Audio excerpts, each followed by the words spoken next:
ഇന്ന് ബ്രദർ പറഞ്ഞ കാനായിലെ കല്യാണ വിരുന്നില് അതിനെക്കുറിച്ചൊരു പുതിയ അറിവ് ഇന്ന് ആദ്യമായിട്ടാണ് എനിക്കത് ലഭിച്ചത്. എനിക്ക് വലിയ സന്തോഷം തോന്നിയത് കേട്ട് കഴിഞ്ഞപ്പോൾ. ബ്രദർ പറഞ്ഞത് കാനായിലെ കല്യാണത്തിലൂടെ നടന്നത് സൃഷ്ടിയാകുന്ന ആ പച്ചവെള്ളത്തെ ദൈവം വീഞ്ഞാക്കി മാറ്റും എന്നുള്ള ഒരു വലിയ ബോധ്യമാണ് തന്നത്. അപ്പോൾ പഴയ തോൽക്കുടത്തിലല്ല വീഞ്ഞു നിറച്ചത്, കൽഭരണി, അത് കാല് കഴുകാൻ വെള്ളം വയ്ക്കുന്ന ആ കൽഭരണികളിലാണ് ദൈവം വീഞ്ഞു നിറയ്ക്കാൻ പറയുന്നത്. എന്ന് പറയുമ്പോൾ ആ ഏറ്റവും അധംപതിച്ച അവസ്ഥയിലുള്ളവരെയും മഹത്വത്തിലേക്ക് കൊണ്ടുവരും എന്നുള്ള ഒരു സന്ദേശമാണ് അതിലൂടെ നൽകുന്നതെന്ന് പറഞ്ഞപ്പോൾ എനിക്ക് വലിയ സന്തോഷം തോന്നി. പിന്നെ ഏറ്റവും കൂടുതലായിട്ട് എന്നെ സ്പർശിച്ചത് പ്രോട്ടോ ഇവാഞ്ചലിയം, ഉൽപ്പത്തി 3:21-22. അപ്പം ആദത്തെയും ഹവ്വായെയും ദൈവം ശിക്ഷിച്ചു എന്നുള്ളതാണ് ബ്രദർ പറഞ്ഞതുപോലെ. ചെറുപ്പം തുടങ്ങി അത് കേട്ട് ദൈവം ശിക്ഷിക്കുന്ന ഒരു വ്യക്തിയാണ് എന്നുള്ള ഒരു ചിന്തയാണ് മനസ്സിൽ കിടന്നിരുന്നത്. മറ്റുള്ളവരോടും പറഞ്ഞു കൊടുത്തുകൊണ്ടിരുന്നത് യേശു ശിക്ഷിക്കുമെന്നുള്ളതാണ്. അപ്പോൾ ഇന്ന് അത് കേട്ടപ്പോൾ മനസ്സ് വല്ലാത്ത ഫ്രീ ആയി. കാരണം ഈ ജീവൻ്റെ വൃക്ഷത്തിൽ ഇനി അതിൽ നിന്ന് കൈനീട്ടി അത് പറിച്ച് ഇനി നീ അമർത്യത ധരിക്കാതിരിക്കട്ടെ എന്ന് പറഞ്ഞ പിതാവിൻ്റെ സ്നേഹമാണ് അവിടെ കാണുക.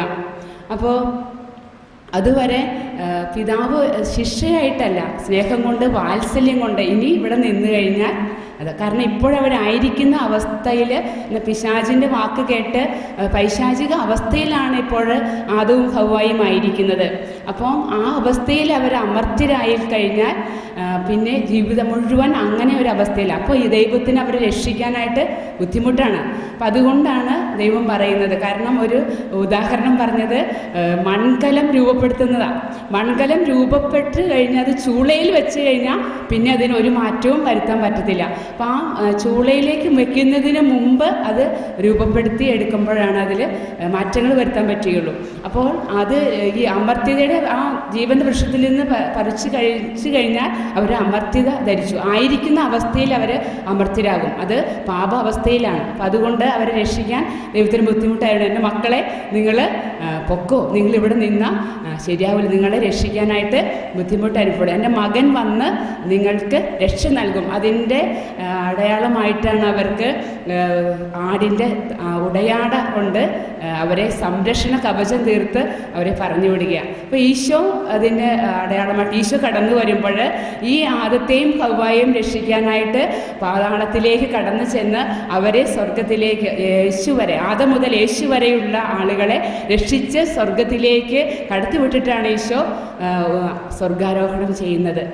അപ്പോൾ ഇത് വലിയൊരു അനുഭവമായിരുന്നു. എനിക്ക് ദൈവം തന്ന വലിയൊരു ബോധ്യമായിരുന്നു. അപ്പോൾ എനിക്ക് ഒത്തിരി സന്തോഷം തോന്നി.